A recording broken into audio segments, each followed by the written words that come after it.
आप तमाम हमारे जो भी जुड़े हुए हैं अभी सोशल मीडिया के इस नए प्लेटफॉर्म पे, और इस प्लेटफॉर्म पे बिहार से स्वाभिमान आंदोलन का जो हमारा ये सिलसिला है, इसी सिलसिले को आगे बढ़ाते हुए आज हमारे साथ हैं बड़े दिग्गज मेहमान हैं। अरुण मांझी जी हैं और सुबोध पासवान जी हैं हमारे साथ, और हमारे एक और जर्नलिस्ट भी हैं, वो भी जुड़ेंगे। लेकिन मुझे ये लगता है कि आज जो बाबा साहब का जो महापरिनिर्वाण की तिथि है, पुण्य तिथि है, उस दिन में अगर हम लोग बाबा साहब को याद करते हुए और इन बिहार के जो ये अभी नए लीडर हैं हमारे सामने में, अरुण मांझी, उनकी विरासत जो है और इस विरासत से एक स्ट्रगल करते हुए दो दो बार के विधायक है हमारे पास सुबोध पासवान जी हैं, बीजेपी के अनुसूचित मोर्चा के वहां स्टेट में काफी कद्दावर नेता हैं, और इन लोगों ने अपनी जमीन जो है अपने संघर्ष से बनाई है और इसके लिए लंबा संघर्ष किया है। इन्होंने उस बैकग्राउंड को देखा है जिस बैकग्राउंड से आगे बढ़ने का प्रेरणा जो है बाबा साहब ने हमेशा दिया है कि समाज के अंतिम वर्ग के लोगों में यही जागरूकता लाने के लिए बाबा साहब ने हमेशा लोगों को प्रेरित किया था। ये अफसोसजनक बात है कि बाबा साहब का जो वो प्रेरणा के स्रोत और आदर्श पूरे देश में, विविधता के बढ़े हुए इस देश में जो मौलिक अधिकारों को लेके, एक सजग मौलिक अधिकारों को लेके जो उनकी प्रेरणा थी, और संविधान की हर बात में एक मौलिक अधिकार को लेके उनका एक सबसे बड़ा एक फोकस पॉइंट था कि नागरिकों का जो मौलिक अधिकार है वो कैसे अक्षुण्ण रहे, इस विविधता वाले देश में लोगों का सम्मान कैसे बरकरार रहे। ये बाबा साहब की एक सबसे बड़ी प्रेरणा के स्रोत में आप कह सकते हैं कि ये आदर्श बिंदु है इस संविधान में। और इस संविधान की जो बातें हैं उसमें बाबा साहब की उस प्रेरणा में, उनके एक्सपीरियंस में, उनके संघर्ष में वो सारी चीजें झलकती है। लेकिन सबसे दुखद बात पहलू इसमें यह है कि इस बात को चलते हुए इस देश ने बाबा साहब को जो आत्मसात किया पूरे संविधान के उन सारी चीजों को, और हम सारे लोग जो एक नीचे तबके से उठ के अपने एजुकेशन से, अपने संघर्ष से आगे बढ़े हैं, उसमें कहीं ना कहीं बाबा साहब का योगदान है। लेकिन दुख की बात यह है कि बाबा साहब को इस सियासत में एक दलित का नेता बना दिया जाता है, जबकि वो महान नेता, पूरे देश के एक सबसे बड़े नेता के तौर पे उनको देख सकते हैं, जिन्होंने इस देश के हर उस आदमी का जिसकी आवाज नहीं है उसको आवाज देने की कोशिश की थी, उनको एक अपनी पहचान बनाने की उन्होंने एक रास्ता दिया था, और वो रास्ता था एजुकेशन का, वो रास्ता था सामाजिक विकास का। तो इसमें बहुत सारी चीजें हैं, और हमारे साथ मेरा ज्यादा बोलने से बेहतर है कि हम उन सारे एक्सपीरियंस्ड आदमी जो हमारे पास अरुण जी हैं, हमारे दो दो बार के विधायक रहे हैं, कद्दावर लीडर रहे हैं, और बिहार के उस मांझी समाज से आते हैं जो बिहार में आज भी अपने अस्तित्व के लिए, अपनी पहचान के लिए संघर्ष कर रहा है। और उस समाज से उठ के अगर अपने अरुण जी एक बड़ा सा अपना नाम बनाया, अपनी पहचान बनाया संघर्ष में, सुबोध जी भी लगभग उसी समाज से आते हैं। तो मैं अरुण जी के पास सीधे चलता हूं। अरुण जी नमस्कार, आपका बहुत बहुत स्वागत है आपका। अरुण जी, पहले आप अपने बारे में बताएं कि आपने इस उम्र में यहां तक पहुंचे हैं, ये संघर्ष कैसा था आपका?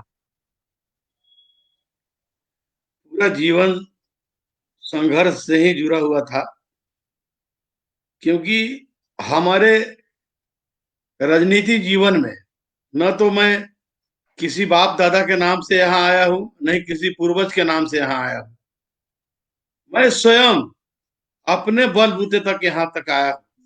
लेकिन इसे मैं बताने में नहीं हिचकूंगा कि इस ऊंचाई तक पहुंचने में सबसे ज्यादा अगर किसी का भूमिका है तो है मेरी पत्नी शांति देवी का।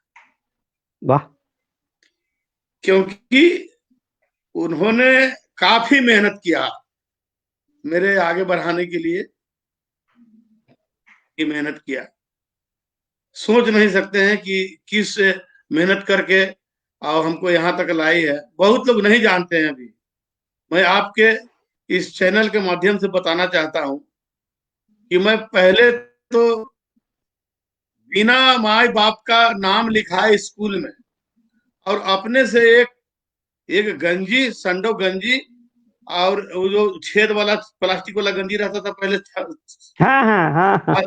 हाँ, वो गंजी आ एक डोरी का बड़का पैंट, एकदम ठेवना तक का हाफ पैंट, डोरी वाला, लाइन लाइन वाला कपड़ा का रहता था पैंट, जिसको लोग अभी अंडरवियर पहने रहते हैं। वैसा पैंट हम पहन के और हम अपने स्कूल में अपने नाम लिखाने चले गए। जो हम नरगद्दा दानापुर थाना के ब्रिज नारायणपुर स्कूल है, और हमारा घर नरगद्दा जमशोद पड़ता है, वहां से बगल में स्कूल था, वहां नाम लिखाने चले गए। सारे लोग हंसने लगे देख के कि माई न बाप आई अपने से नाम लिखावे आया है। मास्टर साहब कहें कि माई बाप दोनों के लिए क्या होगा तब नाम लिखाएगा। मैं आपको बता दूं कि मेरी माँ तो थी और बाबूजी घर पर नहीं थे। मैंने नहीं, करीब वर्षों से रावल किला भाग गए थे हम लोग को छोड़ छाड़ के, पूरा परिवार को छोड़ छाड़ के। वो उनका कोई अता पता नहीं था। तो माँ को हम किसी तरह फुसला कर ले गए और वो नाम लिखा है और 1 से 5 तक वहां पर है। जब हम वाह हाई हाई एक हाई स्कूल में, जब नर्मदा हाई स्कूल में जब मेरा एडमिशन हुआ, तो सब लोग जो गांव के मुसहरी के लोग थे, देखिए पहला टॉर्चर लोग अपने परिवार के लोग करते हैं। पहला टॉर्चर गांव के लोग अपने परिवार के लोग करने लगे कि देखो फलानमा के बेटा भाई पढ़े कामों करे के लूर न होती, कमौती खाती कहाँ से, आ वाह काम करने का भी लूर नहीं होगा, तो इसको पढ़ाई छोड़वा दो।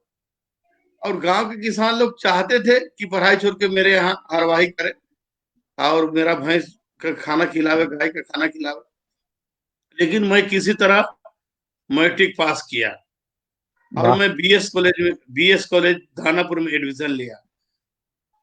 एडमिशन के बाद मुझे लगा कि मैं ज्यादा नहीं पढ़ पाऊंगा, तो हम आईटीआई में एडमिशन लिया। रेडियो एंड टीवी से आईटीआई, दीघा से आईटीआई किया। और उसके बाद राजनीति में मेरा वो जो बचपन जो था, जो हम बताए पढ़ाई के लेवल में, तो हमको 85 में मेरी माँ मर गई। हम एक चीज बताया नहीं कि मेरी माँ मर गई, तो हम 8वां क्लास में थे, 8वां या 9वां में ऐसे ही होंगे। मेरी माँ मर गई, तो अब तो भाई भौजाई थी, वो अलग कर दिया कि अब तुम या तो पढ़ करो या तो कमाओ। अब उसी स्थिति में मैं आपको विनोद जी बताऊं, उस स्थिति में मैं फंसा मझधार में कि अब वाह तो हम अकेला हो गए। अपन एक रूम दे दिया हमको भाई भौजाई, और अपना बर्तन भी नहीं। मैं किसी तरह स्कॉलरशिप 72 रुपया हमको मिला था, 72 रुपया लेके गए दानापुर बाजार में, और जो एक स्टोव और एक दो बर्तन लेके, उसमें भी सस्ती था आज से मैंने 40 साल पहले की बात बता रहे हैं। 10 साल 12 साल की उम्र में हम, अभी हमारा हम्म। 51 52 साल उम्र है।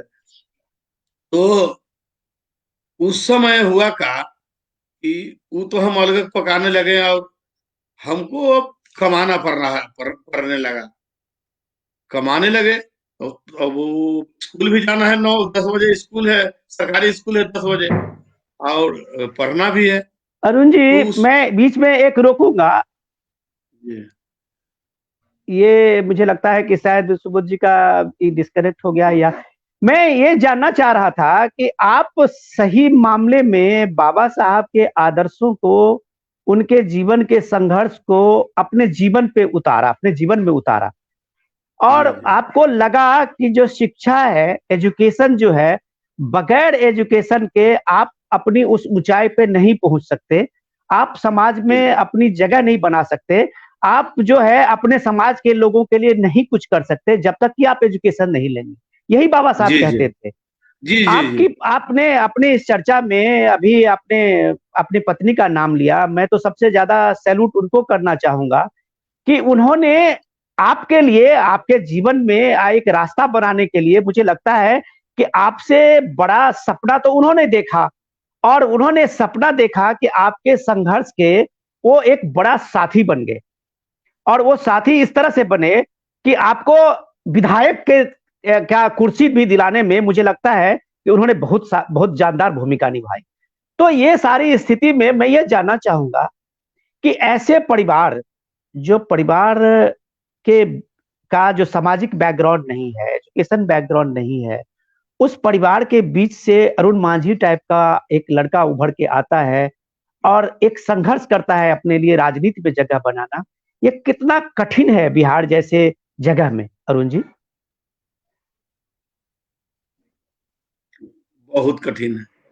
तो बाबा साहब का प्रेरणा था, बाबा साहब का ही प्रेरणा था कि बाबा साहब का एक बात याद आ गया कि शिक्षा वो ताला के चाबी है, जो हर ताला को, ऐसा चाबी है कि वो हर ताला को खोल देगा शिक्षा। तो वो सब संघर्ष वाह, करो, शिक्षित बनो, ये सब जो उनका नारा था। और एक किताब में पढ़ रहा था बाबा साहब का, उनको, उनके बारे में, उनके बचपन के बारे में जो संघर्ष देखा, तो हमको लगा कि बाबा साहब इतना संघर्ष कर सकते हैं तो हम क्यों नहीं कर सकते हैं। बहुत शानदार। बाबा, अरुण जी मैं आपके पास आ रहा हूँ कि सुबोध जी का लाइन बीच बीच में कट जाता है। सुबोध जी अब मैं आपके पास आ रहा हूँ। अरुण जी का जो हमने लाइव स्केच सुना है अभी, हम तो इतना प्रभावित हुए कि हमें लगा कि बिहार में ये बाबा साहब का जो एक रोशनी दिया हुआ है, वो रोशनी थामने वाला आप जैसे इन जैसा लोग हैं। लेकिन मुझे दुख हुआ इस बात से, अभी परसों तरसों एक खबर थी, और खबर छोटी सी खबर बनी वहां के लोकल अखबारों सब में भी, कि हमारे माउंटेन मैन दशरथ मांझी की जो बेटी थी, वो बेटी की मौत हो गई परसों तरसों। खैर उनकी उम्र हुई होगी, लेकिन वो उसी गरीबी में, उसी विपन्नता की हालत में उनका जो बच्चा है, दोनों बेटा और दोनों जो है कहीं बाहर ईंट के भट्ठे में काम करते हुए, वो भी नहीं आ पाया था। तो वो समाज जो माउंटेन मैन को हम आज अपना बिहारी, हर बिहारी फक्र से इस बात का गौरव करता है कि वो माउंटेन मैन के बिहार से है, जो अपने श्रम शक्ति से अपने श्रम को इतना बड़ा औरा बनाया, जो सारे लोग उसको सम्मान करने लगे।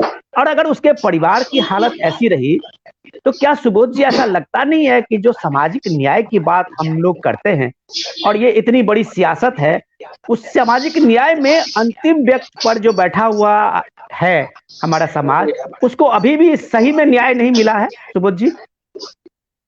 विनोद जी, मेरा स्पष्ट इसमें मानना है कि आज देश की आजादी के 73 वर्ष के बाद जो दलित राजनीति इस देश में हुई, आप देखेंगे 3 परिवारों के बीच में सीमित रह गया है ये दलित राजनीति बिहार की।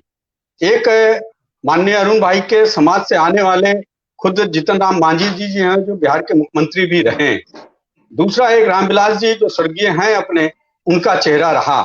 और आजादी के बाद सबसे बड़ा अगर चेहरा कोई रहा तो बाबू जगजीवन राम जी का रहा, जो बाबू जगजीवन राम जी का चेहरा मीरा कुमार तक ही सीमित रह गया, क्योंकि राजेश जी उनके लड़के का आकस्मिक निधन हो गया, जिसके कारण वो परिवार आगे नहीं बढ़ा।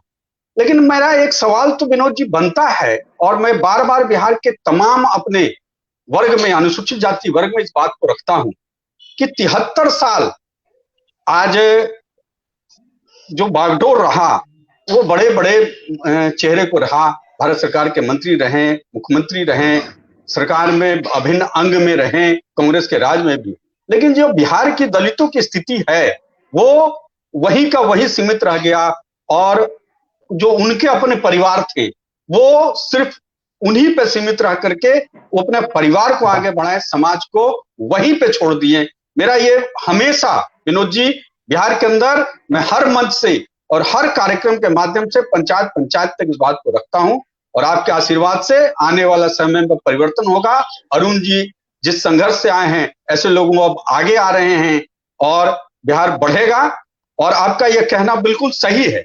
मैं तो साफ आप हृदय से बात करता हूं कि जिस गया शहर में गहलोर ऐसा जगह, जहां पे माउंटेन मैन बाबा साहब, बाबा दशरथ मांझी जी का जन्म हुआ, और उनकी बेटी आज 73 साल में बेबसी की जिंदगी में मरी।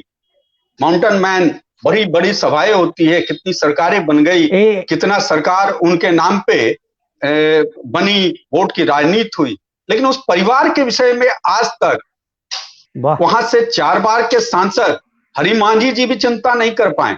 अभी ज्योति देवी वर्तमान में बाराचट्टी से सांसद है, उसी समाज से। जीतनराम मांझी स्वयं गया से उस सांसद कई बार मंत्री रहे, चाहे वो किसी भी सरकार में रहे, लेकिन आज तक उस माउंटेन मैन बाबा दशरथ मांझी जी के परिवार के बारे में चिंता कतई नहीं हुई। मैं सुबोध जी सैल्यूट करना चाहूंगा आपकी बेबाकी का।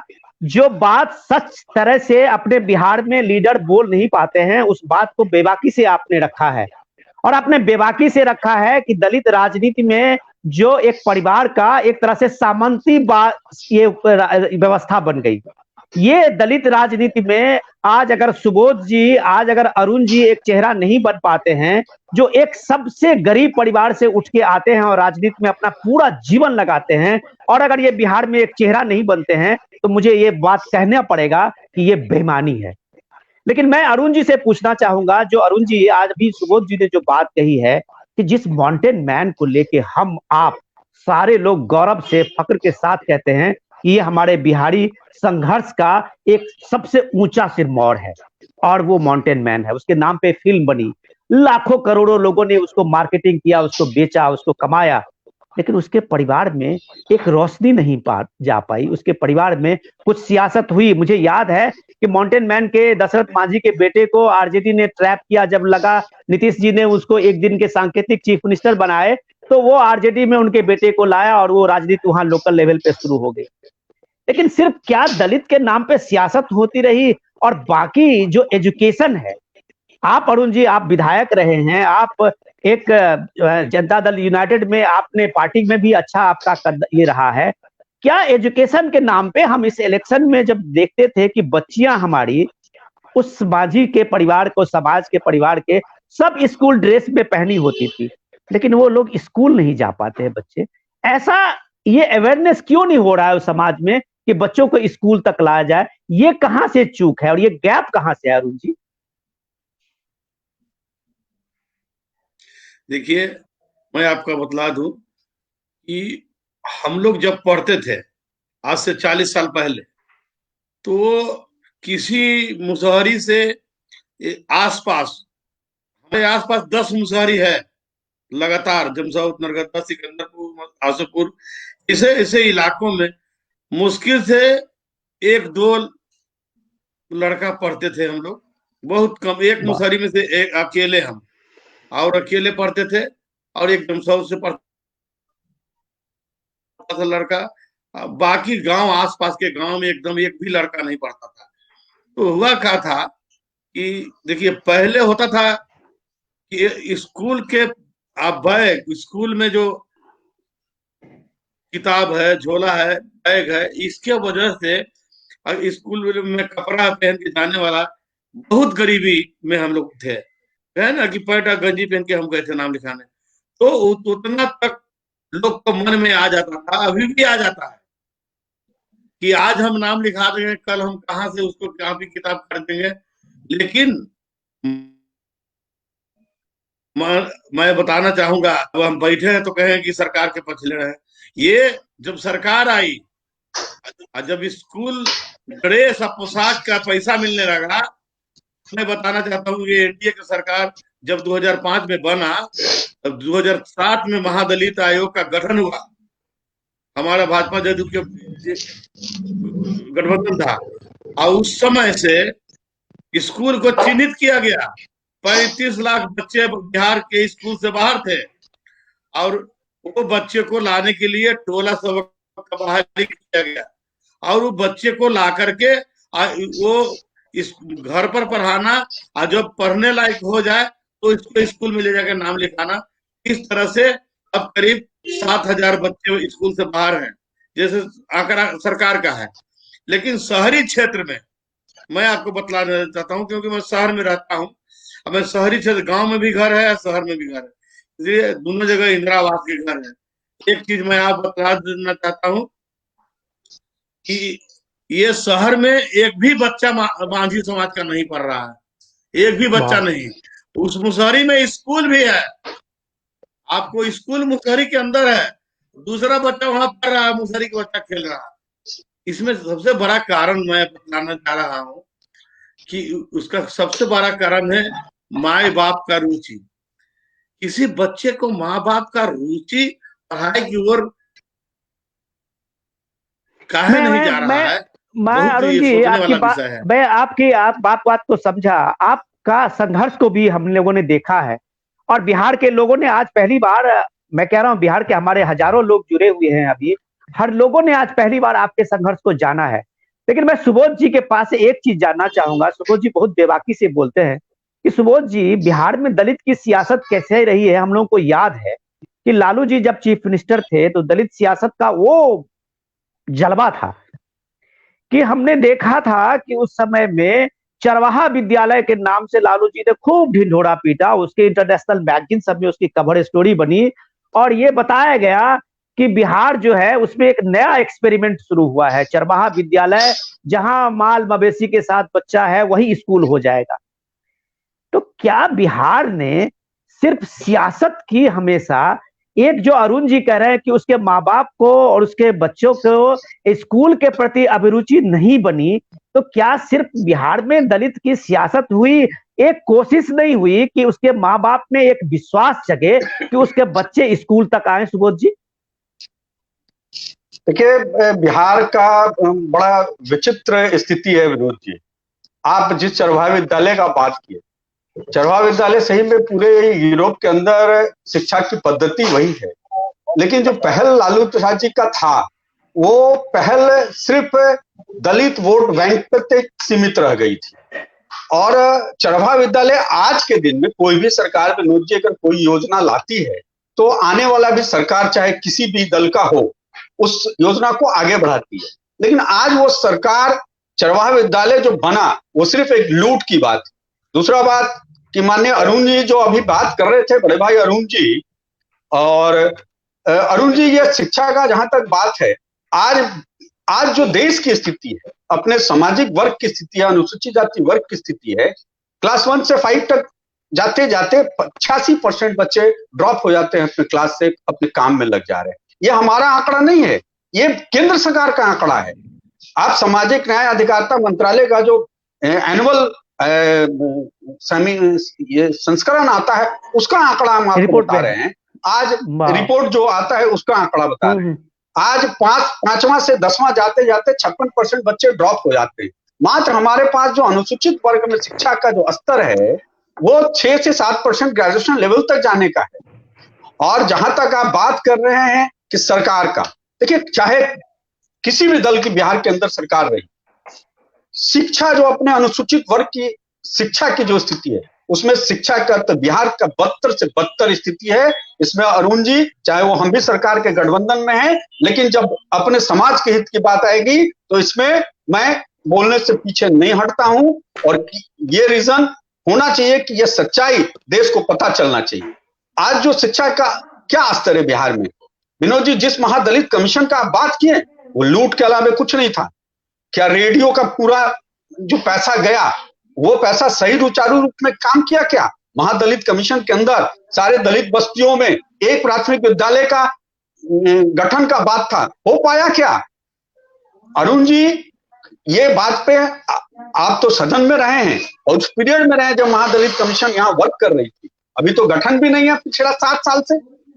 आप सरकार के नुमाइंदे हैं, हम ही सरकार के नुमाइंदे हैं, लेकिन अपने जो शीर्ष नेतृत्व है उसको कह नहीं पाते हैं। मेरे जैसा नौजवान कहता है तो पीछे है आज। लेकिन आप माननीय सदस्य रहे हैं, आज महादलित कमीशन 7 वर्षों से गठित नहीं हो पाया है। अब किस विकास का बात हो रहा है इस बिहार के अंदर? दलितों का विकास होगा, अनुसूचित जातियों का विकास होगा। ये सुबोध जी आपने जो चेहरा दिखाया, मुझे लगता है कि अरुण जी कुछ कहना चाह रहे हैं। अरुण जी अभी बहुत बेबाकी से सुबोध जी ने चीजों को रखा है कि ये ईमानदारी की बात है, ये बगैर कोई उन्होंने कोई जी विनोद जी, हम जितने भी अनुसूचित जाति के वर्ग हैं जो राजनीति की दृष्टि से काम कर रहे हैं समाज को आगे बढ़ाने का, उसको बेबाक होकर के अपने वर्ग की चिंता करना पड़ेगा। और मैं जो पिछला 30 साल की राजनीतिक जीवन में प्रदेश स्तर का मेरा 4 साल का अनुभव रहा है, इसमें कहीं ना कहीं जो राष्ट्रीय स्तर पे, प्रदेश स्तर पे जो हमारे अनुसूचित जाति वर्ग के जो अपने लीडरशिप है वो कहीं ना कहीं अपने समाज के प्रति वफादारी से काम न करने का काम नहीं कर रहा है, जिसके कारण समाज पीछे आया है। ये बात को मैं कहते हुए जरा सा भी मुझे हिचक नहीं है अरुण जी, और इसके लिए एकत्रित होकर लड़ना पड़ेगा, चाहे आप किसी दल की राजनीति करें, उससे मतलब नहीं है। लेकिन मैं अरुण जी का एक रिएक्शन ले लेता हूं। वो बार बार मुझे लग रहा है कि अरुण जी कुछ कहना चाहते हैं। अरुण जी मुझे लगता है कि सुबोध जी ने जो कहा है, मुझे लगता है कि अक्रॉस कोई पार्टी लाइन पे नहीं कहा है, वो एक समाज की बात कर रहे हैं, वो समाज के अंतिम व्यक्ति तक में हम आप कहीं ना कहीं से हमारा जो एक नैतिक कर्तव्य है, हम उस कर्तव्य में पीछे रहे हैं। हम इसे नहीं दे सकते कि उस समाज के बच्चे स्कूल नहीं आ रहे हैं। ये हमारी जो रिपोर्ट का डेटा सुबोध जी ने दिया है, आप खुद देख सकते हैं कि आपने भारत सरकार की व्यवस्था हो या राज्य सरकार की व्यवस्था हो, वो फ्री में स्कूल की ड्रेस से लेके आप खुद बताए हैं कि हर बच्चों का ड्रेस, हर बच्चों का स्कूल में दोपहर का खाना, हर बच्चों का मुफ्त में किताबें, इन सारी सहूलियत के बाद भी अगर बच्चे स्कूल नहीं आ पाते हैं तो क्या सियासत सिर्फ पैसा उस पर खर्च करने के बाद अपनी जिम्मेदारी से पल्ला नहीं झाड़ लेती है अरुण जी? उसके लिए समाज जो है उसको तैयार करने, उसके परिवार को तैयार करने का काम भी हमारा है और हम वो नहीं कर पाते हैं। अरुण जी, आपने क्यों अपने संघर्ष को देखा है? देखिए, मैं आपको बतला रहा था,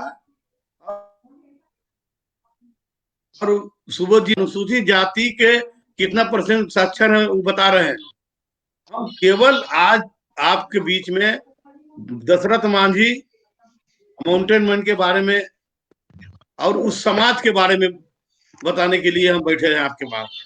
तो मैं आपको बतलाता हूँ कि जब हम लोग इस पढ़ने जाते थे तो एक गांव में एक आध आदमी एक आध को मुसहर पढ़ता था। हम खासकर मुसहर के बारे में सुबोध जी बता रहे थे। और जी आज के डेट में अब हम कोई मुसहरी में जा रहे हैं तो आज के डेट में हर मुसहरी में 10 गो 15 गो लड़का लड़की स्कूल जा रहा है। पहले तो लड़की को लोग भेजता ही नहीं था हमारे समाज में। अब हमारे समाज में भी लड़की इंटर BA कर चुका है, ग्रेजुएट लड़की है हमारे। अभी हम अगले साल अपने साला के बेटे का शादी किया, इंटर लड़की मिली, इंटर लड़की मिली। और वो एकदम आसोपुर गांव में जहां 10-15 लड़की पढ़ी हुए मैट्रिक इंटर, 15-20 लड़का पढ़ा हुआ है।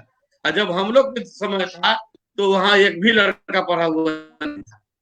तो देखिए सुबोध जी, हम ऐसा नहीं करते कि बहुत ज्यादा बदलाव आ गया इस सरकार आने से, लेकिन एक माहौल तो बना है, इसको मानना पड़ेगा। एक माहौल बना है।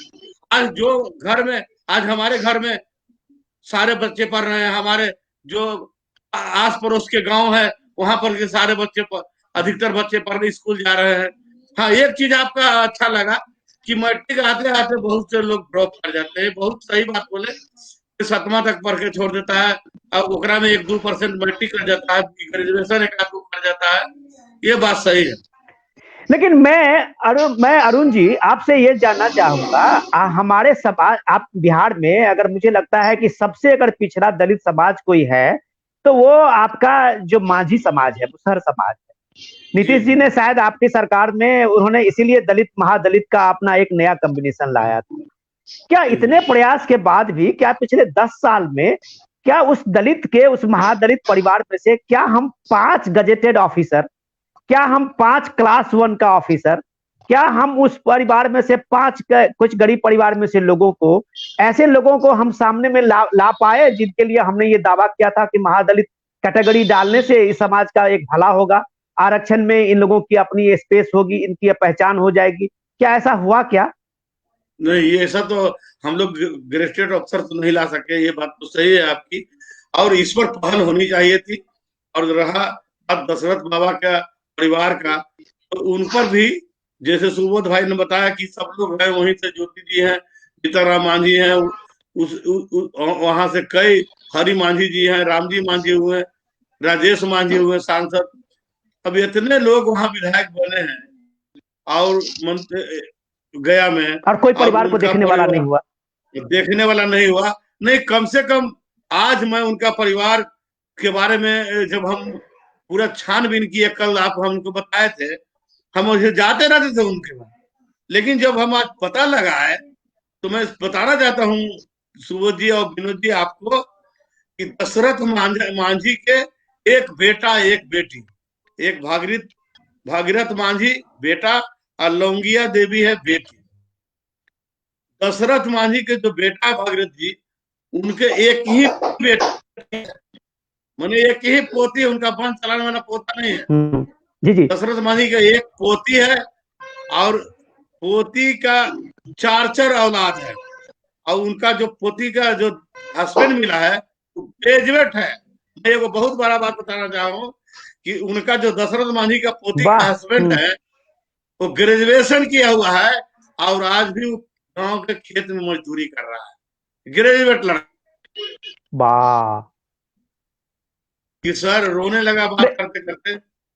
हम कहे कि तुम मेरे मैं पास यही बात देखिए, आज हम बाबा साहेब के इस पुण्यतिथि पे इसी बात को लेके चर्चा कर रहे हैं कि बाबा साहब के सम्मान में हम कम से कम अपने दशरथ मांझी का, उस दशरथ मांझी को जिसको लेके हम बिहार माउंटेन मैन कह के हर कोई, हर कास्ट के लोग, हर क्लास के लोग अपने को बाबा मांझी के नाम पे अपने को अपने सीना तान के चलता है कि हम श्रम शक्ति वाले लोग हैं।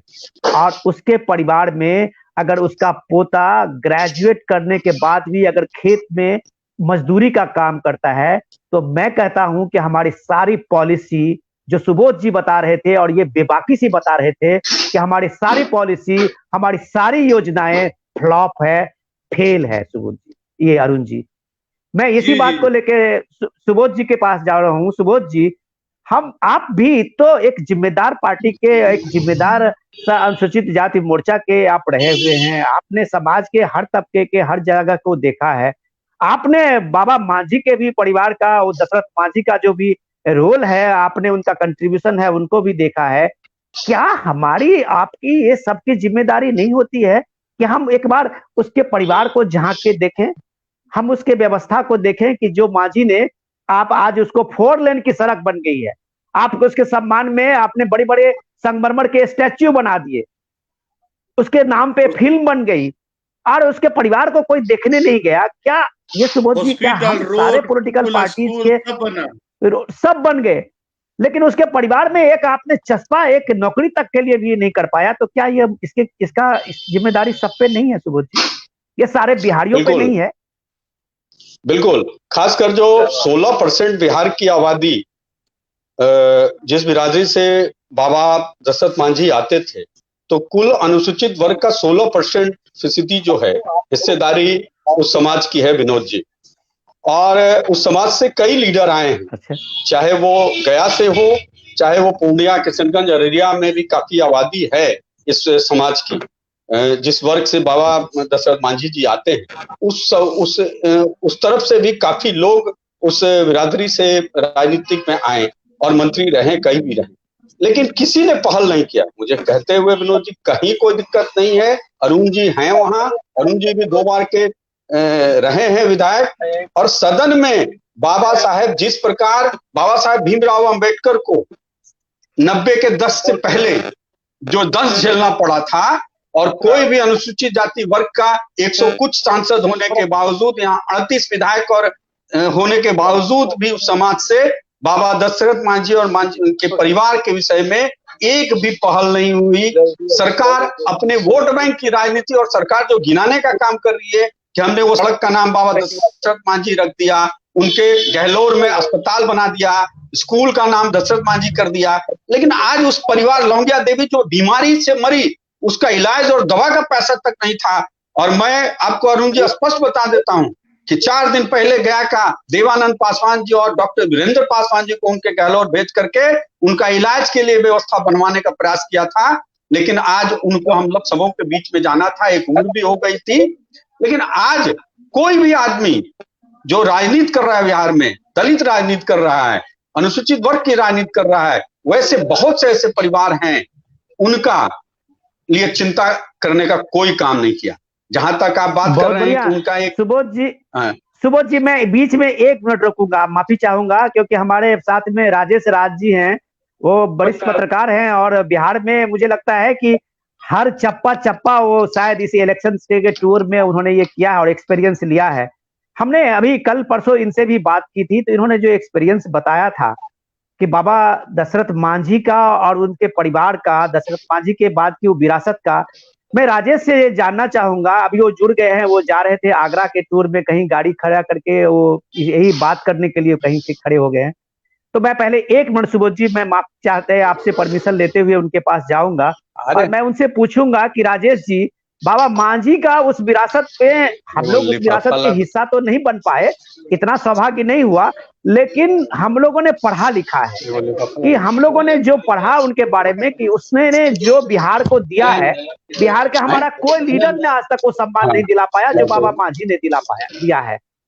लेकिन अगर उसके परिवार की हालत ऐसी बनी है, इसके लिए कौन जिम्मेदार है राजेश? और राजेश आपने देखा है उनके परिवार और उनके कृतित्व को भी देखा है, उन सारी चीजों को देखा है, आपका क्या अनुभव है? देखिए, सबसे पहले तो हम दशरथ मांझी और उनके परिवार के प्रति जो है वो नमन करते हैं उनको कि उन्होंने पहाड़ का सीना चीरकर जिस तरीके से एक बड़ा अपनी जो कीर्ति है उसको स्थापित किया, और सिर्फ अपनी कीर्ति ही नहीं, बिहार की कीर्ति को दुनिया भर के मानचित्र पर उन्होंने लहराने का काम किया। लेकिन दुखद स्थिति ये रही विनोद जी कि कहीं ना कहीं उनके नाम पर तमाम बॉलीवुड के लोग हों या तमाम सरकारें हों, मैं किसी की आलोचना करना नहीं चाहता, लेकिन एक इतना तो जरूर कहा जा सकता है कि बिहार में जो चाहे पॉलिटिशियंस का जो आईक्यू लेवल हो, या फिर हम कह सकते हैं जो तमाम जो ब्यूरोक्रेट हैं या सियासत करने वाले लोग हैं या फिर जो सोशल एक्टिविस्ट हैं, सामाजिक कार्यकर्ता हैं, इन तमाम लोगों को ये सोचने पर जरूर मजबूर करता है कि दशरथ मांझी, जिनको माउंटेन मैन की उपाधि दी गई, एक दिन के लिए मुख्यमंत्री के खिताब से नवाजा गया, लेकिन उनको जीते जी तो नहीं, मरने के बाद भी हम वो सम्मान नहीं दे पाए जिसको वो वाकई हकदार थे। और कहीं ना कहीं दुनिया भर के मुल्कों में उन्होंने बिहार को स्थापित किया, अपनी सीना चीर कर उन्होंने जिस तरीके से सड़क तैयार किया, वो कहीं ना कहीं बिहार के मान प्रतिष्ठा को आगे बढ़ाता है। लेकिन आपने कहा कि आखिर कौन सी बहुत वजह बढ़िया, हम उनके परिवार प्रति संवेदनशीलता नहीं, मुझे लगता है राजेश जी की बात नहीं है विनोद जी, लेकिन मैं इतना 1 मिनट में जरूर कहना चाहूंगा कि हमारे जो राजनीति करने वाले लोग हैं उनको समाज के प्रति संवेदनशील होना चाहिए, बिहार के प्रति संवेदनशील होना चाहिए, और जो सोसाइटी में जो लोग अपना योगदान दे रहे हैं उनके प्रति उनकी संवेदनशीलता दिखनी चाहिए, जो बिल्कुल नहीं देखती है। इस बार युवाओं की एक लंबी फौज निकल आई है बिहार विधानसभा चुनाव में, लेकिन मुझे नहीं लगता कि पॉलिटिशियंस का जो लॉट है या जो फिर ब्यूरोक्रेट का लॉट है, सोशल एक्टिविस्ट का लॉट है, ये तमाम जो लोग हैं, इनको सोचना चाहिए, इनको सोचने पर मजबूर होना चाहिए कि बिहार की एक बड़ी हस्ती जिसने दुनिया भर के मुल्क में बिहार का पताका लहराया, उसके परिवार के प्रति हम संवेदनशीलता नहीं दिखा पाए, ये कहीं ना कहीं हमारे पॉलिटिकल विल पर सवाल खड़ा करता है विनोद जी। बहुत अच्छा, मैं इतना ही कहना चाहता हूं। मैं आप ही के बात से अभी मैं अरुण जी से एक ले लेता हूं कमेंट। अरुण जी, हम एक पीढ़ी के लोग अपने बिहार में अगर कुछ बड़ा काम करते हैं तो कई पीढ़ियां जो है उसकी कमाई को खाते रहते हैं, वो पॉलिटिकल में हो, चाहे दूसरे सामाजिक कार्यकर्ता के रूप में हो या एक्टिविज्म के रूप में हो, जहां भी हो, एक पीढ़ी की कमाई जो है अपने बिहार में कई पीढ़ियां उसको बेच के खाती है। सियासत में भी ये है। लेकिन दशरथ मांझी का परिवार अभी उसके इतने बड़े दशरथ मांझी का जो कृतित्व था उसको एक उसका सेकंड जनरेशन भी नहीं उसका ले पाया कुछ। तो आपको लगता नहीं कि बाबा साहब का जो आदर्श है, उनकी जो प्रेरणा है, उस प्रेरणा को सही में बिहार में अभी भी उन समाज के बीच में अभी तक नहीं जा पाई है? और आप जैसे लोग जो इस संघर्ष करके एक साधारण परिवार, एक गरीब परिवार से उठ के 2-2 बार विधायक बनते हैं, तो क्या ये हम सारे समाज की जिम्मेदारी नहीं है कि हम उन सारे लोगों को बाबा साहब के इस आदर्श को कि संघर्ष करो, आगे बढ़ो, इस प्रेरणा को आगे बढ़ाएं? अरुण जी, बिल्कुल हम फर्ज बनता है, सबका फर्ज बनता है। मैं बतला दूं अपने बारे में आपको, आप लोग तो जानते हैं कि 2-2 बार विधायक रहने वाला आदमी को उसके पास ढेर सारे संपत्ति हो जाते हैं।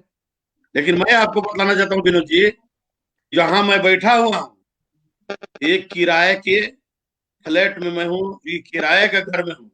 आज तक मैं पटना में एक झोपड़ी भी नहीं बना पाया। 2 बार विधायक रहे हैं। इंदिरा आवास जो मेरा नॉमिनेशन जो भराता है ना शुरू से, कि मेरा घर में क्या भरा था, तो इंदिरा आवास। और आज भी, इस बार भी 2020 में भी नॉमिनेशन भरे हैं तो इंदिरा आवास का घर ही भरे हैं। आज भी मैं इंदिरा आवास के बारे में इनके खिलाफ। बहुत से लोगों को पता नहीं हो, लगता होगा कि अरुण मांझी तुम्हारे विधायक रहे हैं, बहुत बड़ा आदमी हो गए। जी नहीं, बस बहुत यही पैसा कमा किराए लिए होंगे। के में रह रहे हैं। जो पेंशन मिलता है, यही पेंशन मिलता है, उसी से अपना गुजारा करते हैं, बाल बच्चा को पढ़ाते हैं। यही है। और रही लेकिन बात अरुण जी, कि मैं ये कह रहा हूं कि आप विधायक बने, आपने उस संघर्ष को देखा, आप जो है बाबा साहब के उस आदर्शों को पढ़ा लिखा और अपने जीवन में उतारा, तो क्या आप उस समाज के लिए प्रेरणा क्यों नहीं बन पा रहे हैं? आप क्यों नहीं आगे बढ़ रहे हैं उस समाज को लेके, जिस समाज में अभी भी रोशनी नहीं पहुंची है? बिल्कुल प्रयास कर रहे हैं, जितना ज्यादा हो रहा है प्रयास कर रहे हैं। एक मैं बिना माँ बाप का लड़का को मैं अपने यहाँ रख कर अब ग्रेजुएशन कराया, और अभी बीपीएससी की तैयारी कर रहा है। गांव का लड़का था, देखें कि पढ़ने में तेज है, उसको वहां से निकाले गांव से कि वहां बहुत शराब उराब पीता है लोग, वहां से भागो। वहां से कैसू मैं अपने यहाँ रख कर और उसको ग्रेजुएशन कराया, आज बीपीएससी की तैयारी कर रहा है। तो हमारा भी प्रयास है कि जितना औकात है उतना औकात में 2-4-5 गो हर साल निकालूं। हर साल कुछ न कुछ बच्चे को अपने स्तर से निकाल के ले जाए। लेकिन लोग को जागरूक को, बिल्कुल हमारे जैसे आदमी को, जो भी हमारे जहां तक पहुंचे हैं, सब लोग का फर्ज बनता है कि उस समाज के प्रति हम लोग वफादारी से उतरे और जगाएं कि भाई अपने बच्चे के स्कूल भेजो, और सब चीज मिल जाएगा जब पढ़ाई मिल जाएगा। एक चीज और मैं बताना हमारे चाहता हूँ। पास, जी जी अरुण जी, मैं एक मिनट रोकना चाहूंगा कि हमारे साथ एक हमारे वरिष्ठ पत्रकार हैं और वो अपने बिहार से ही हैं, और बिहार में उन्होंने खूब यात्राएं की है, और बिहार के मुझे लगता है कि जो सोशियो इकोनॉमी है उसको भी अच्छी तरह से जानते हैं। तो मैं आप ही के बात को लेके उनसे एक सवाल पूछना चाहूंगा कि ये मुझे बताइए राजेश जी, कि ये पूरे 30 साल का जो राजनीतिक घटनाक्रम है बिहार में, वो एक तरह से आप कहें तो इसी सामाजिक न्याय के लिए था, जो दबे कुचले पिछड़े जो लोग हैं उनको सामाजिक धारा में उनको एक जगह मिले। बहुत लोगों को मिला। अब माननीय अरुण जी जैसे लोग भी समाज के धारा में आ गए, लेकिन जो विकास होना चाहिए एजुकेशन को लेके, वो चीजें क्यों छूट गई? क्यों इसको लेके एक सामाजिक आंदोलन नहीं बन पाया राजेश? देखिए विनोद जी, मैं आपकी बात से पूरी तरह से इत्तेफाक रखता हूँ, और मैं अरुण मांझी भी जानता हूँ, उनको मैं सैल्यूट करता हूँ। वाकई उन्होंने जो कहा कि वो किराए के घर में रहते हैं, ये बात सही है। मैं उनको जानता हूँ। बहुत सारे लोग, अमीर वाले लोग आज भी विनोद जी हैं बिहार में, तो यस है। किराए के घर में रहे हैं। बिल्कुल किराए के घर में रहे हैं। बहुत ईमानदार लोग भी हैं। और हम जानते हैं कि वशिष्ठ नारायण सिंह जो गणितज्ञ थे, एक एम्बुलेंस उन्हें पीएमसीएच से उनके बॉडी को ले जाने के लिए, एक एम्बुलेंस जो है कितनी मशक्कत के बाद उनको नसीब हुआ, यह भी हम जानते हैं। यह कहीं ना कहीं एक सामाजिक चेतना के स्तर पर जो हम बात करते हैं, जो हम सामाजिक चेतना की बात करते हैं, बिहार में कहीं ना कहीं तमाम तरह के अवेयरनेस के बावजूद, जो 30 साल की बात आप कर रहे हैं कि दलित समुदाय के लिए सही में पिछड़ा अति पिछड़ा, दलित जो है महादलित हो गए, पिछड़े अति पिछड़े हो गए। लेकिन यह जानना क्या जरूरी नहीं है? क्या उनकी सामाजिक दशा और दिशा बदली? क्या उनकी आर्थिक हालात में कोई परिवर्तन हुआ?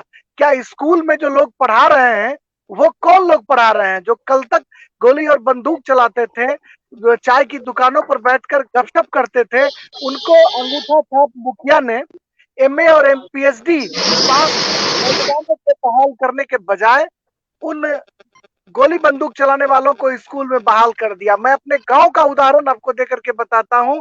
मुसहरी, जहां पर जयमंगला गढ़ है, कांवर झील है, और वहां पर महादलित समुदाय के लोग, मुसहर समुदाय के लोग रहते हैं, और बड़े पैमाने पर कम से कम 1200-1300 मतदाता है वहां, और जो पॉपुलेशन है वो भी ठीक ठाक है, कई हजार पॉपुलेशन वहां पर होगा, और कांवर झील के बीचों बीच है। वहां के जो स्कूल है, उस स्कूल में जो शिक्षक पढ़ा रहे हैं, आप जरा उनके सामाजिक बैकग्राउंड के बारे में पता करिए कि किन लोगों को वहां के मुखिया ने उनको बहाल कर दिया। वो क्या, कौन सी पीढ़ी हम तैयार कर रहे हैं, यह समझना होगा। शैक्षिक रूप से मैं राजेश जी, मैं आपकी बात बहुत शानदार बात आपने कही है। मैं सुबोध जी से इसका रिएक्शन लूंगा। सुबोध जी का एकेडमिशियन भी हैं, सुबोध जी काफी अच्छी पढ़ाई भी किए हैं और राजनीति में आए हैं, सामाजिक कार्यकर्ता भी रहे हैं। क्या सुबोध जी, इतने दिन से हम ये सामाजिक न्याय, समाज और ये सारी राय, दलित, महादलित, पिछड़ा, अति पिछड़ा, ये सारे चीज करते रहे, क्या हम उन चीजों को लेके एक सामाजिक आंदोलन हम लोगों ने क्यों नहीं बना पाया उस बिहार में, कि जिसका जो ड्यू है, अगर जो समाज पिछड़ा है, राजेश ने भी बहुत सही कहा कि ऐसे ऐसे स्कूल तो बने, ये सरकार ने हर जगह एक स्कूल का सिस्टम, ये सारी इंफ्रास्ट्रक्चर तो जबरदस्त की है आपकी ये सरकार ने पिछले 10-15 साल में। लेकिन आप जिसमें आज बच्चे वहां पे ड्रॉप आउट हो रहे हैं, क्या ये जिम्मेदारी सरकार की नहीं है कि बच्चे स्कूल क्यों नहीं आ रहे हैं? बच्चे, अगर आज आप खाना बंद कर दीजिए, ड्रेस देना बंद कर दीजिए, तो अरुण जी ने बहुत सही कहा था कि जब उनके फेज में जैसे लोग अगर आ जाएं तो 1% भी लोग स्कूल नहीं आएंगे। तो अरुण जी, ये मैं आपसे जानना चाहूंगा सुबोध जी, इसके लिए जिम्मेदार कौन है? हम, समाज, जिम्मेदार माता पिता, या जिम्मेदार सरकार? कौन जिम्मेदार है सुबोध जी? देखिए विनोद जी, इसमें मेरा स्पष्ट मानना है कि माननीय रविराज जी जो बात रखे, और पहले भी बात मैं आपको रख चुका हूं कि बिहार में शिक्षा का स्थिति बद से बदतर है। और पिछला जो 15 साल जो सही रूप में जो जनप्रतिनिधि द्वारा चुने गए शिक्षक जो बहाल हुए, उनका जो क्वालिटी है वो शिक्षा के स्तर पे अच्छा नहीं है, जिसके कारण थोड़ा और परेशानी बिहार के अंदर बढ़ी है। सबसे बड़ी बात है कि सर, ये जो स्थितियां बनी स्वतंत्र भारत के 73 साल के बाद, सरकार का बजट आप देखो, हमारे अनुसूचित जाति वर्ग के लिए जो खर्च करने का बजट है, उस बजट को आप देखोगे, अरबों अरबों रुपया लगातार 73 साल से अनुसूचित जाति के विकास के लिए होते आ रहा है। लेकिन आज भी 90% आबादी अनुसूचित जाति वर्ग की जो है वो अभी भी मुख्य धारा से दूर है। 90% आबादी विनोद जी अनुसूचित जाति वर्ग का मुख्य धारा से, समाज के मुख्य धारा से दूर है। उसमें सबसे बड़ा अगर जवाबदेही है तो हम जैसे बैठे हुए लोग, हम जैसे राजनीति में आए हुए लोग, मंत्री बने हुए हैं, सामाजिक एक्टिविटी के नाम पे जो काम कर रहे हैं, वैसे लोग सबसे बड़ा जवाबदेही, मैं स्वयं अपने ऊपर जवाबदेही लेता हूं।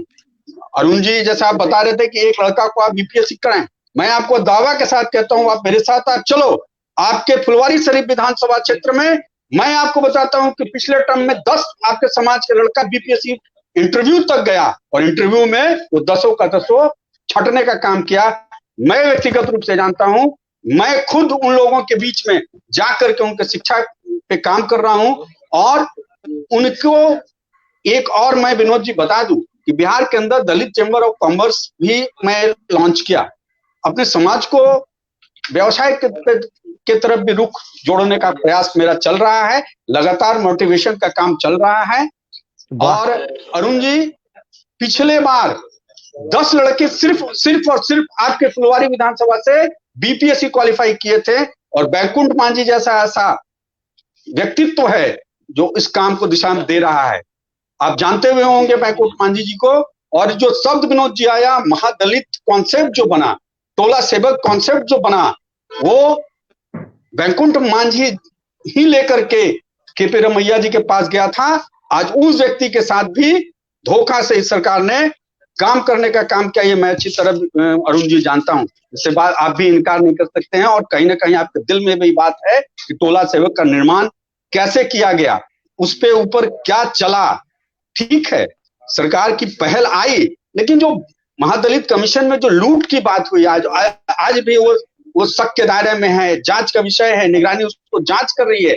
आज अरुण जी, हम और आपको इस मुद्दे पे एक बात होकर के एकजुटता से अपने विकास, अपने समाज के विकास की बात करना चाहिए। कल हमारा भारतीय जनता पार्टी है, आप मेरे गठबंधन के साथी हैं, लेकिन कहीं ना कहीं समाज के हित में, चाहे वो आप जदयू में रहे, हम भाजपा में रहे, आरजेडी में रहे, सारे वर्ग के लोग, दल कहीं भी हो सकता है, लेकिन जब अनुसूचित जाति की बात आएगी तो हम लोग एकजुटता से आवाज लगाने की बात और इस पहल पे काम करने की जरूरत है।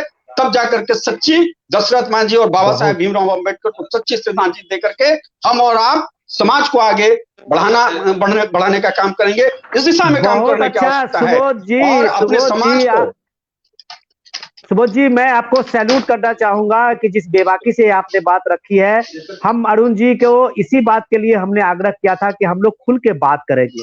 हम लोग सियासत का कोई मंच नहीं है, या हम लोग जो कभी बात करते हैं, हम सारे बिहारी हैं और हम लोगों का एक ही ऑब्जेक्टिव होता है, अपने समाज को, अपने सरकार को, अपनी व्यवस्था को एक बताना, एक मैसेज देना, उनके साथ में प्रॉब्लम को रखना। मैं राजेश जी पहले एक अरुण जी से पहले ये ले लेता हूं, शायद वो बड़ी देर से इस बात के लिए थे। अरुण जी, मैं आपसे ये जानना चाहूंगा कि आपने इस समाज को, हालत को देखते हुए, इस दलित समाज को देखते हुए आपने 7 निश्चय में शराबबंदी को लाया। जहां तक मैं जितना जानता हूं अपने जर्नलिज्म के कैरियर में, और मैंने जो देखा है कि पिछले दिनों पटना हाईकोर्ट ने भी सरकार को इसके लिए फटकार लगाई थी। मैक्सिमम लोग जो अभी जेल में बंद हैं शराबबंदी के इसके कानून के इसके तोड़ने में, वो सारे दलित समाज से आते हैं। चढ़ा दो। और फिर भी लोग शराब पीते हैं। आपने समाज में जो चेतना जगाने का काम था वो तो किया नहीं, आपने कानून ले आया, और उस कानून के जो सबसे ज्यादा अगर कोई शिकार हुआ है तो दलित के बच्चे हुए हैं, दलित के लोग हुए हैं। उस आपके जो मुसहरी समाज के लोग हैं वो लोग हैं। मैं गांव में देखा हूं कई परिवार जो है वो एक तरह से एकदम लूट गया है, थाना केस मुकदमा और इस चक्कर में। लेकिन उसी समाज में एक रैकेट है कि वो नकली शराब बना रहा है, बांट रहा है। तो क्या अरुण जी, आप एक विधायक बने वो अलग चीज है, लेकिन आप उस समाज से आते हैं, क्या ये जवाबदेही हमारी सबकी नहीं है कि वो एक समाज खत्म हो रहा है इस शराबबंदी और शराब के नाम पे? सबसे ज्यादा शोषण का शिकार वही समाज हो रहा है। या तो ये बकवास जो है वो शराबबंदी का बंद होना चाहिए, या फिर समाज में एक अवेयरनेस आनी चाहिए जो इस भ्रांति से उठ के वो बाहर आए। क्या अरुण जी, ये हम लोगों की दायित्व नहीं है?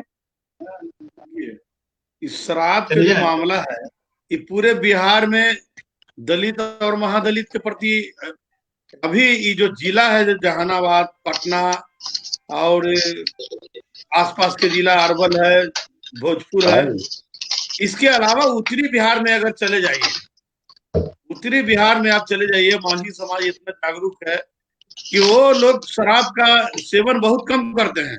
लेकिन ये जो मगध है, हम सब पूरा बिहार घूमते हैं, पूरा बिहार देखते हैं, लेकिन यहाँ जो मगध है, यहाँ पे लोग शराब का सेवन अधिक करते हैं, और उसको पकड़ा के जेल जाने के बाद भी, वो आने के बाद भी, 1 महीने के अंदर आया, आने के बाद भी वो शराब का सेवन करना नहीं मानते हैं, क्योंकि वो आसानी से छूट जा रहे हैं।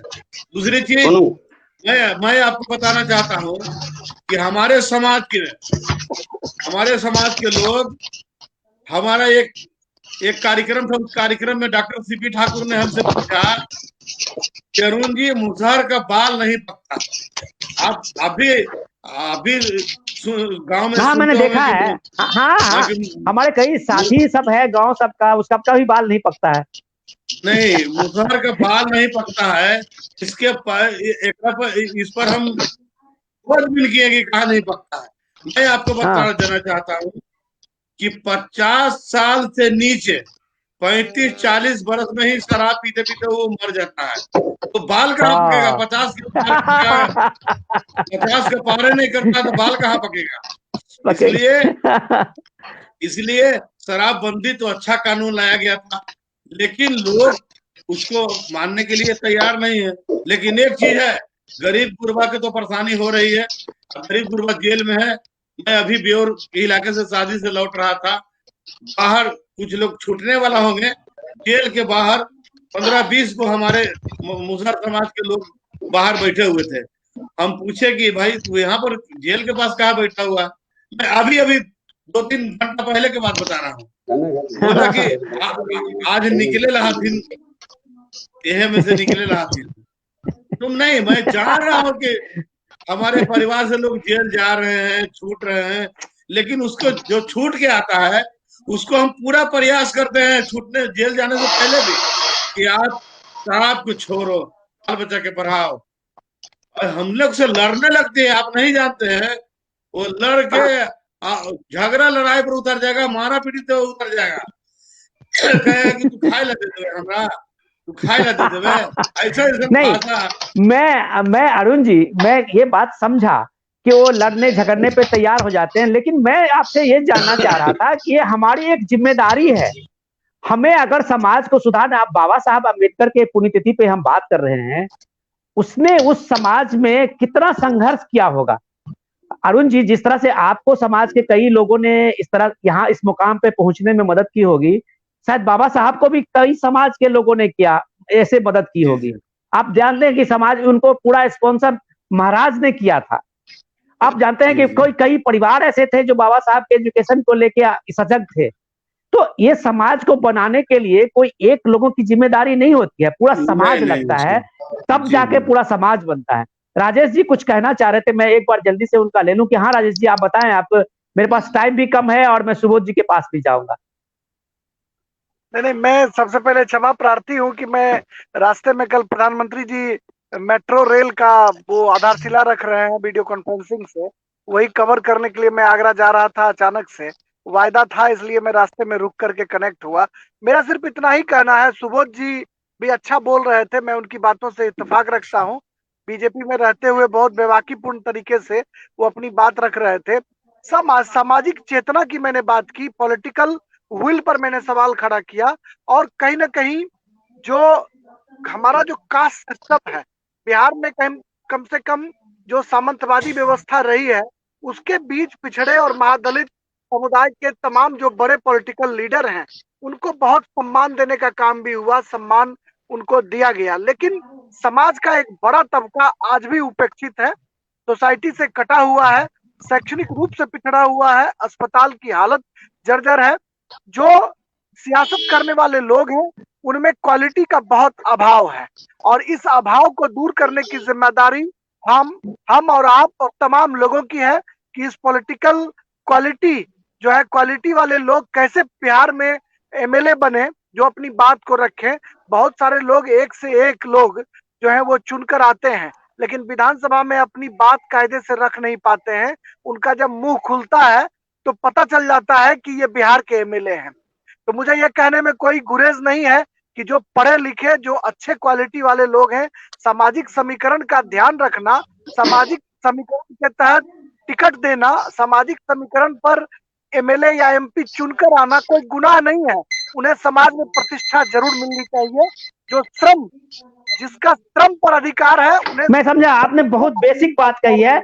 मैं राजेश जी, हमारे पास टाइम कम है, मैं इसी बात को सुबोध जी को ले लेता हूँ। सुबोध जी, बहुत बाकी से राजेश जी ने इस बात को उठाया है। हर समाज में टैलेंटेड लोग हैं, हर समाज में पढ़े लिखे लोग हैं, हर समाज में आइडिया वाले लोग हैं आप जैसे, जिसको आप आगे करेंगे तो समाज को कुछ देने के काबिल में है। लेकिन ऐसा नहीं होता है बिहार में।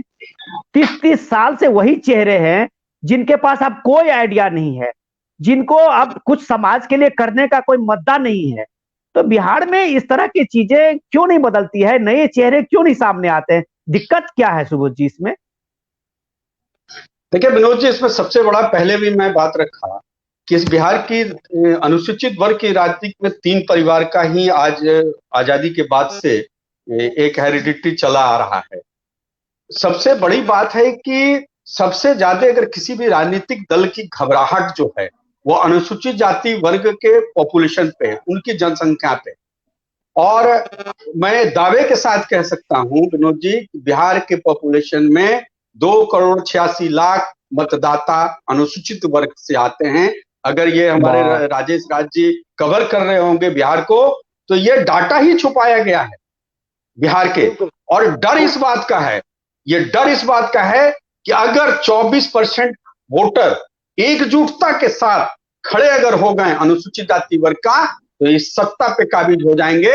इसी के कारण या तो दलित राजनीति करने वाले, अनुसूचित वर्ग के राजनीति करने वाले जो परिवार हैं, वो परिवार अपने ही लोगों से डरते हैं, और राजनीतिक पार्टी भी डरती है कि ये सत्ता पे जो काबिज हो जाएगा तो मेरा जो सामान्य वर्ग है, खासकर ओबीसी वर्ग है, मेरा तो स्पष्ट मानना है अरुण जी, लोग बोलता है कि आज के दिन में अगर सोसाइटी एक्ट की बात करेंगे आप, तो सबसे ज्यादा अगर केसेस हुआ है तो ओबीसी वर्ग के लोगों की बात होता है। लेकिन दलित राजनीति करने वाले जितने भी एक्टिविस्ट हैं, जितने भी राजनीतिक दल में, चाहे जो भी, मैं स्पष्ट रूप से कहता हूं कि सिर्फ और सिर्फ एक ही बात की चर्चा होती है कि फलाना सवर्णन मिश्रा जी ने दलितों के साथ अत्याचार कर दिया। मैं आप ही के सरकार का आंकड़ा, जब जिस समय एसोसिएटी एक्ट का मामला आया था तो वीकर सेक्शन कमीशन से मैंने बिहार में निकलवाने का काम किया और 90% यादवों पर केस हुआ था विनोद जी। और हमारे ही समाज के लोग इस दिशा को बदलने का काम करते हैं। दुख मेरा इस बात का है अरुण जी कि किसी भी, मेरा विनम्र आग्रह होगा, चाहे आप किसी भी दल में हो, लेकिन जब एससी कम्युनिटी की बात आए, अनुसूचित जाति के विकास की बात आए, हक और अधिकार की बात आए, तो सम्मिलित रूप से मिल बैठ करके योजना पूर्वक सरकार के सामने रखने का काम आप जैसे प्रतिनिधियों को करना चाहिए। और यही कमी के कारण विधानसभा में मैं बार बार विधानसभा के बिहार के लोगों को देखता रहता हूं, सुनता रहता हूं, एक एक चीज पे अरुण जी मैं देखता रहता हूं। किसी भी अपने 38 और 2 एससी अब के लोग विधानसभा के अंदर कल्याण छात्रावास का तक बात नहीं उठाते हैं।